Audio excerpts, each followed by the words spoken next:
ভারতের অপারেশন সিন্দুরের প্রতিক্রিয়ায় পাকিস্তান বেশ কিছু পদক্ষেপ নিয়েছে।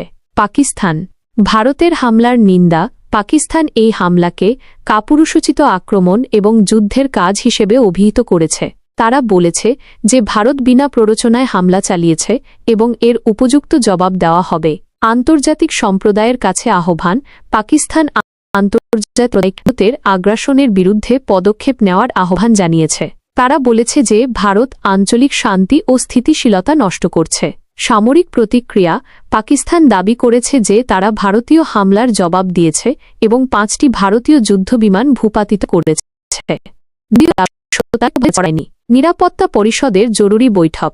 পাকিস্তান এই বিষয়ে আলোচনার জন্য নিরাপত্তা পরিষদের জরুরি বৈঠকের আহ্বান জানিয়েছে। নাগরিক হতাহতের তথ্য। পাকিস্তান জানিয়েছে যে ভারতীয় হামলায় নারী ও শিশুসহ বেশ কয়েকজন বেসামরিক নাগরিক নিহত ও আহত হয়েছেন। আন্তর্জাতিক প্রতিক্রিয়া। যুক্তরাষ্ট্রের সতর্কতা। যুক্তরাষ্ট্র পাকিস্তানে তাদের নাগরিকদের জন্য একটি ভ্রমণ সতর্কতা জারি করেছে। চীনের আহ্বান। চীন পাকিস্তানকে শান্তির বৃহত্তর স্বার্থে কাজ করার এবং সংযুক্ত আরব আমিরাতের আহ্বান। সংযুক্ত আরব আমিরাত ভারত ও পাকিস্তানের মধ্যে উত্তেজনা কমাতে এবং সংযম বজায় রাখার আহ্বান জানিয়েছে। এই মুহূর্তে পরিস্থিতি বেশ উত্তপ্ত এবং উভয় দেশই কঠোর অবস্থানে রয়েছে। ভবিষ্যতের পরিস্থিতি কোন দিকে মোড় নেয় তা বলা কঠিন।